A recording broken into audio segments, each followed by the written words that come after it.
Gluten free methi Laddu.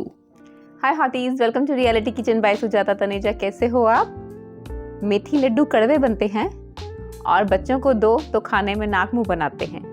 अगर ऐसा है तो अब नहीं होगा। तो चलिए हमेशा की तरह बहुत इंपॉर्टेंट टिप्स के साथ आप और मैं मिलकर बनाते हैं मेथी दाना लड्डू इस तरह से।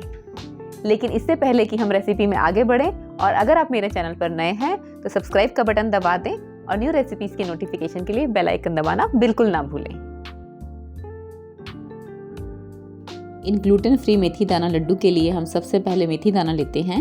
ये मैंने 100 ग्राम मेथी दाना लिया है और अगर इसे कप में नापते हैं तो ये हाफ कप है। आप जैसे देख पा रहे हैं, इसे ऐसे ही थोड़े से गीले किचन क्लॉथ से अच्छी तरह से पोंछकर साफ कर लेते हैं और 10-15 मिनट के लिए हमें इसे एयर ड्राई करना है।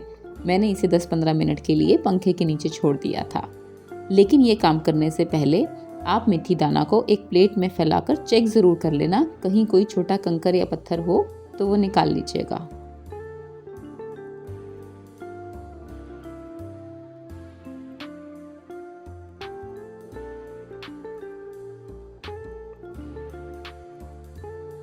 दस 15 मिनट एयर ड्राई करने के बाद इसे मिक्सी के छोटे वाले जार में डालकर ग्राइंड कर लेते हैं।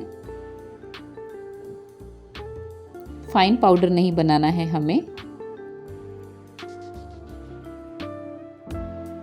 इस तरह का कोर्स टेक्सचर चाहिए हमें।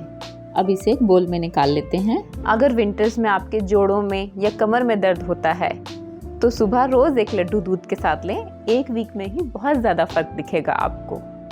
अब हम एक मिक्सिंग बोल में 1.5 कप गर्म दूध लेते हैं और उसमें ये पिसा हुआ मेथी दाना डाल देते हैं। इसे कम से कम 4-5 घंटे के लिए या फिर आप ओवरनाइट भी सोक करने के लिए छोड़ सकते हैं। मैंने इसे ओवरनाइट ही ढककर सोक करने के लिए छोड़ दिया था। ये मेरी कुछ रीसेंट विंटर स्पेशल रेसिपीज हैं, आपको ज़रूर पसंद आएंगी। रेडी रेफरेंस के लिए इनका लिंक नीचे मैंने डिस्क्रिप्शन बॉक्स में दे दिया है। मेथी के लड्डू के लिए अब हम स्पाइस पाउडर बना लेते हैं। ये मैंने जायफल लिया है, दालचीनी, हरी इलायची, काली मिर्च। आप इन खड़े मसालों की क्वांटिटी अपने टेस्ट के हिसाब से कम या ज़्यादा भी कर सकते हैं। मुझे ऐसा लगता है कि जायफल मिक्सी में पीस नहीं पाएगा अच्छे से, तो मैंने उसको छोटे छोटे पीसीस में कट कर लिया है और बाकी सारे खड़े मसाले भी मिक्सी के छोटे वाले जार में डाल दिए हैं। मसाले बहुत कम हैं, इसीलिए हम सौंठ पाउडर भी साथ ही डाल देते हैं और इसका एक फाइन पाउडर बना लेते हैं। इलायची के कुछ धागे इसमें नज़र आ रहे हैं, तो इसके लिए हम इसे एक बार छान लेते हैं।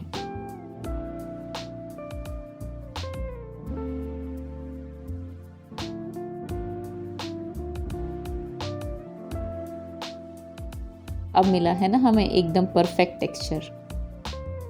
अब मिक्सी के उसी जार में मैंने बादाम लिए हैं, अखरोट लिए हैं,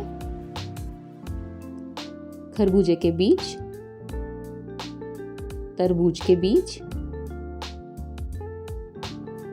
और चिरौंजी ली है। इनको भी हम दरदरा पीस लेते हैं। आप चाहें तो अपनी चॉइस के दूसरे नट्स जैसे मखाना, पिस्ता, जो चाहें ऐड कर सकते हैं। देखिए ये टेक्सचर चाहिए हमें। मेथी दाना लड्डू को ग्लूटेन फ्री बनाने के लिए हम 200 ग्राम चना लेते हैं। कप में नापेंगे तो ये 2 कप है। आप चाहें तो इसकी जगह गेहूं का आटा भी ले सकते हैं। इसका इस तरह से फाइन पाउडर बना लेते हैं। अब हमने 3/4 कप घी लिया है। इसमें से 1 टेबलस्पून घी हम एक पैन में हीट करते हैं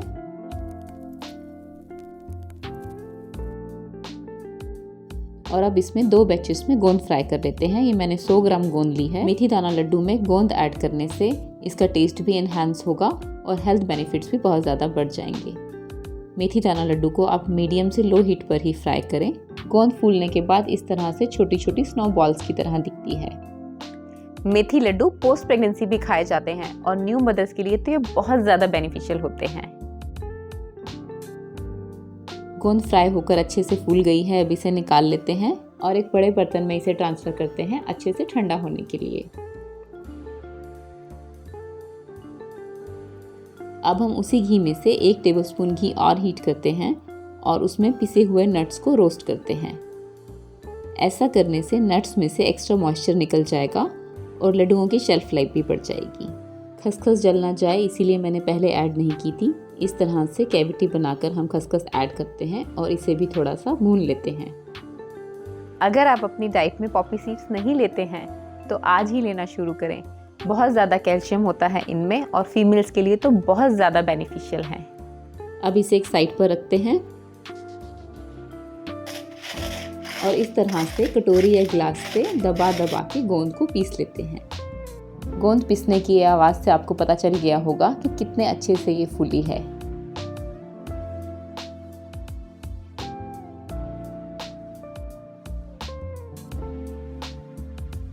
अब इसमें भुने हुए नट्स ऐड करते हैं।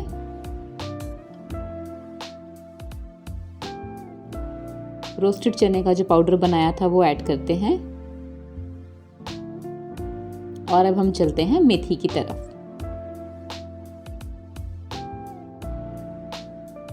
ये देखिए, ये इस तरह से हो जाती है सोख होने के बाद। जमे हुए हलवे की तरह लग रही है।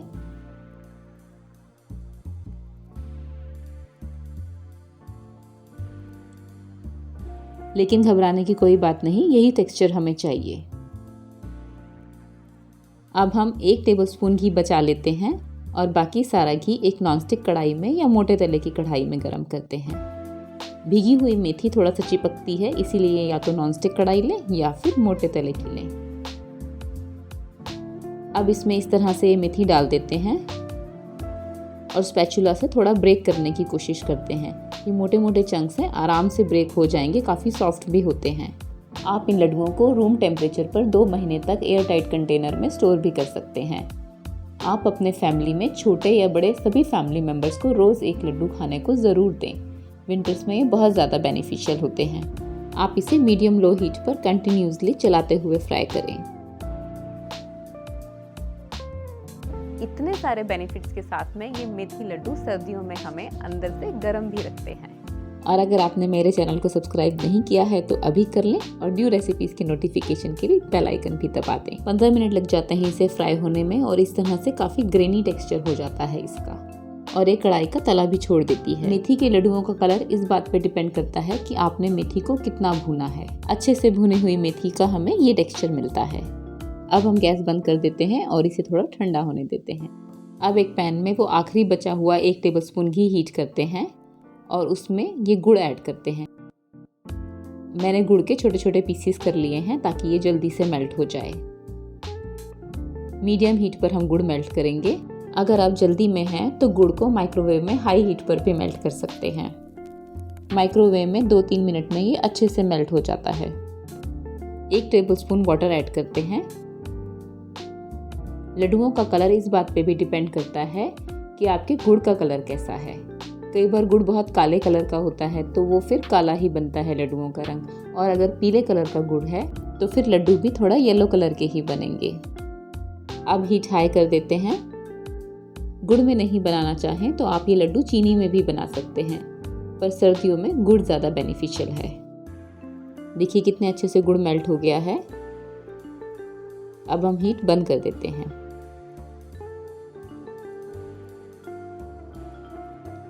गुड़ में कई बार कुछ इम्प्योरिटीज होती हैं, इसलिए हम इसे एक बार छान लेते हैं।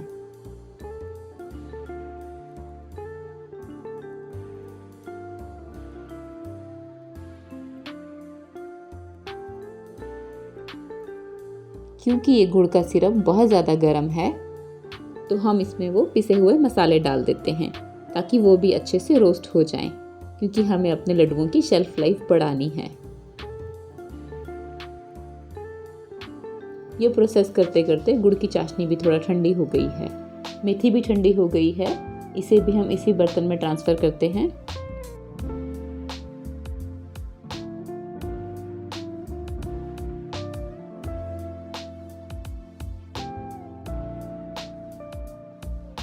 और ऊपर से वो मसालों वाला गुड़ का सिरप भी डाल देते हैं, क्योंकि वो भी अब थोड़ा सा ठंडा हो चुका है।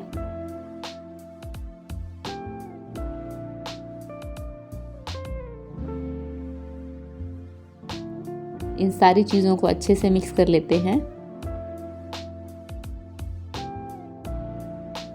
स्पून को निकाल लेते हैं और हाथों से मिक्स करते हैं, क्योंकि ये बहुत ज़्यादा गर्म नहीं है।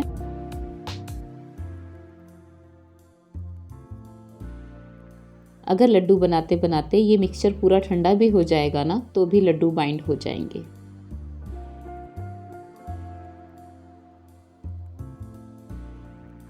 ये देखिए, ये मेरी स्पेशल ट्रिक है लड्डुओं को परफेक्ट गोल बनाने की।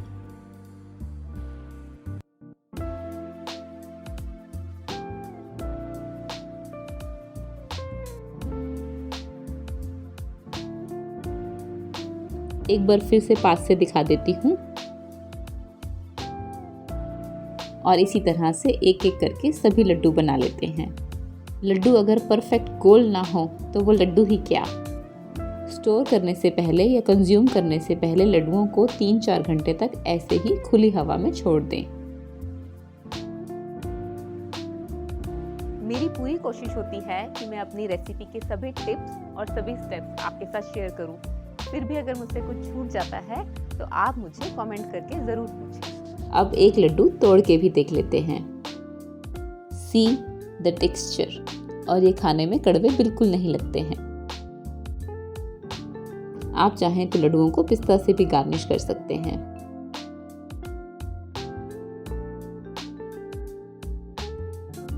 मेरी ये रेसिपी आपको कैसी लगी मुझे कमेंट करके ज़रूर बताएं। जल्दी ही मिलती हूँ अपनी अगली रेसिपी के साथ।